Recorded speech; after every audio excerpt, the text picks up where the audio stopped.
साथियों, जय भीम, जय भारत। साथियों, आज बात करेंगे माता सावित्रीबाई फुले। दोस्तों, सावित्रीबाई ज्योतिराव फुले भारत की प्रथम महिला शिक्षिका थी, जिन्होंने मराठी में लेखन और समाज सुधार के लिए अनेक कार्य किए। इन्हें मराठी काव्य का अग्रदूत कहा जाता है। बालिका शिक्षा में सावित्रीबाई फुले का योगदान भुलाया नहीं जा सकता। साथियों, 3 जनवरी 1831 को महाराष्ट्र के सातारा जिले की खंडाला तहसील के नायगांव में एक पिछड़े वर्ग के परिवार में सावित्रीबाई फुले का जन्म हुआ था। सावित्रीबाई को किसी स्कूल भेजने का प्रश्न ही नहीं था, क्योंकि उस काल में तो वंचित एवं पिछड़े वर्ग के बालकों को भी सामान्यतः स्कूल भेजने की परंपरा नहीं थी। पिता खंडोजी नवसे पाटिल और माता लक्ष्मी बाई ने तत्कालीन परिस्थितियों और सामाजिक रीति रिवाज के कारण 9 वर्ष की छोटी अवस्था में ही सावित्रीबाई का विवाह पुणे के 12 वर्षीय ज्योतिराव गोविंदराव फुले के साथ 1840 में कर दिया। ज्योतिराव भी 5वीं तक की शिक्षा प्राप्त कर सके थे, क्योंकि परिवार के पुश्तैनी फूलों के व्यवसाय एवं खेती के काम में सहयोग देने के लिए उन्हें स्कूल से निकाल लिया गया था। विवाह के बाद ज्योतिबा ने सावित्रीबाई को पढ़ाना आरंभ किया। उस दौर में किसी महिला का शिक्षा प्राप्त करना एक प्रकार से पाप कर्म समझा जाता था। फलत ज्योतिबा का विरोध शुरू हो गया, लेकिन उन्होंने हार नहीं मानी और चोरी छिपे पढ़ाना लिखाना जारी रखा। साथियों, सावित्रीबाई और ज्योतिबा के एक रिश्तेदार सगुणा बाई खेत पर ज्योतिबा को दोपहर में खाना देने जाती थी। ज्योतिबा ने वहीं खेत की मेड़ पर आम के पेड़ के नीचे आम की पतली टहनी की कलम बनाकर दोनों को अक्षर ज्ञान कराया। इसे मालूम था कि उस खेत की जमीन में धूल पर उकेरे गए पहले अक्षर एक तेजस्विनी अग्नि को जन्म देने वाले थे। इससे समाज में व्याप्त भेदभाव, बंदिशें और गैर बराबरी की कलुष बेड़ियों को जलाकर महिलाओं एवं वंचित समाज के लिए विकास का एक राजपथ तैयार करना था, जिस पर चलते हुए वे सिर उठाकर आत्मविश्वास और आत्मगौरव के साथ जी सके।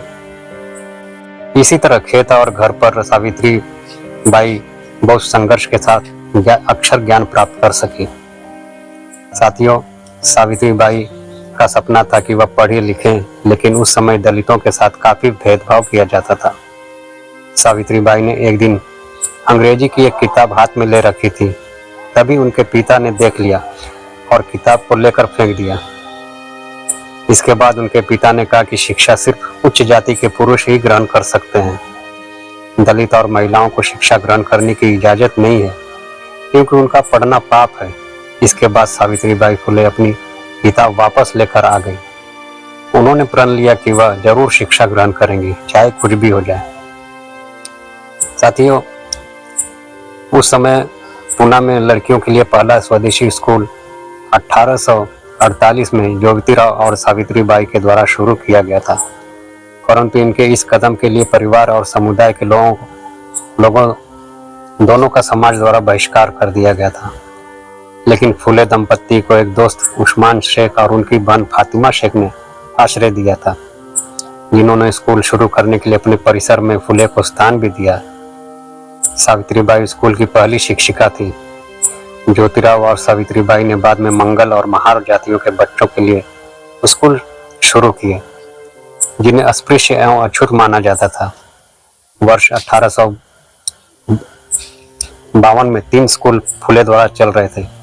उस वर्ष 16 नवंबर को ब्रिटिश सरकार ने फुले परिवार को शिक्षा के क्षेत्र में उनके योगदान के लिए सम्मानित किया, जबकि सावित्रीबाई को सर्वश्रेष्ठ शिक्षक का नाम दिया गया।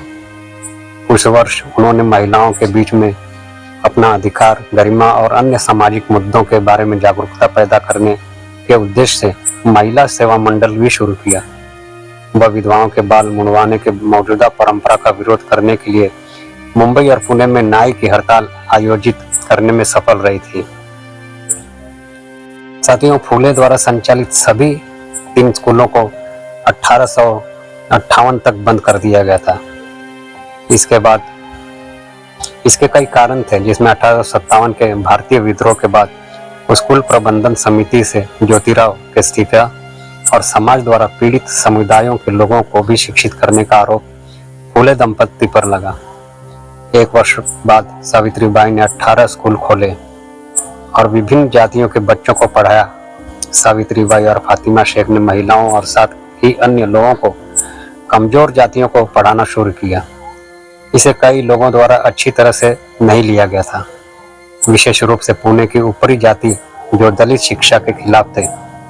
सावित्रीबाई और फातिमा शेख को स्थानीय लोगों ने धमकी दी थी और उन्हें सामाजिक रूप से परेशान और अपमानित किया गया था।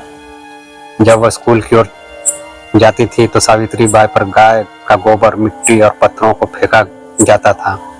हालांकि इस तरह के अत्याचार अपने लक्ष्य से निर्धारित सावित्रीबाई को हतोत्साहित नहीं कर सकी और सावित्रीबाई और फातिमा शेख बाद में सगुनाबाई से जुड़ गए, जो अंततः शिक्षा आंदोलन में अग्रणी बनी। इस बीच 1855 में फूले जो दंपत्ति द्वारा कृषि विद्या और मजदूरों के लिए एक रात्रि विद्यालय भी खोला गया, ताकि वे दिन में काम कर सके और रात में स्कूल में जा सके। साथियों, साल 3 जनवरी 1848 पुणे महाराष्ट्र में उन्होंने अपने पति ज्योतिबा फुले के साथ मिलकर महिला विद्यालय की स्थापना की।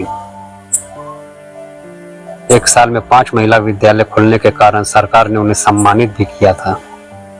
ज्योतिबा फुले अपने एक मित्र उस्मान शेख के साथ रहने लगे। उस्मान की बहन का नाम फातिमा बेगम शेख, जिसे बाद में सावित्रीबाई फुले की मुलाकात हुई। फातिमा बेगम शेख पहले से ही अपने मन में पढ़ने की इच्छा को दबाए हुए थी। बाद में दोनों ने साथ में ग्रेजुएशन की और फातिमा बेगम शेख पहली मुस्लिम महिला शिक्षिका बनी। फातिमा शेख और सावित्रीबाई फुले दोनों ने मिलकर साल 1849 में शेख के घर में ही स्कूल खोला। साथियों, 2015 में उनके सम्मान में पुणे विश्वविद्यालय का नाम बदलकर सावित्रीबाई फुले पुणे विश्वविद्यालय कर दिया गया। 10 मार्च 1958 को फुले के सम्मान में इंडिया पोस्ट द्वारा एक डाक टिकट जारी किया गया। 3 जनवरी 2017 को गूगल ने सावित्रीबाई फुले के जन्म की 186वीं वर्षगांठ को गूगल डूडल के साथ चिन्हित किया। B.R. अम्बेडकर और अन्ना भाऊ साठे के साथ फुले विशेष रूप से पिछड़े वर्गों के लिए एक आइकन बन गए थे। मानवीय हक अभियान एक आम अम्बेडकराइट निकाय की स्थानीय शाखाओं में महिलाएं अक्सर अपनी जयंती मराठी और अन्य भारतीय भाषाओं में जन्मदिन पर जुलूस आयोजित करती है। साथियों, सावित्रीबाई फुले प्लेग महामारी के मरीजों की सेवा करती थी। कभी एक प्लेग के छूत से प्रभावित बच्चे की सेवा करने के कारण इनको भी प्लेग के चपेट में आ गए और इसी कारण 10 मार्च 1897 को उनकी मृत्यु हुई। साथियों, इस महान शख्सियत माता सावित्रीबाई फुले को कोटि कोटि नमन। जय भीम, जय भारत।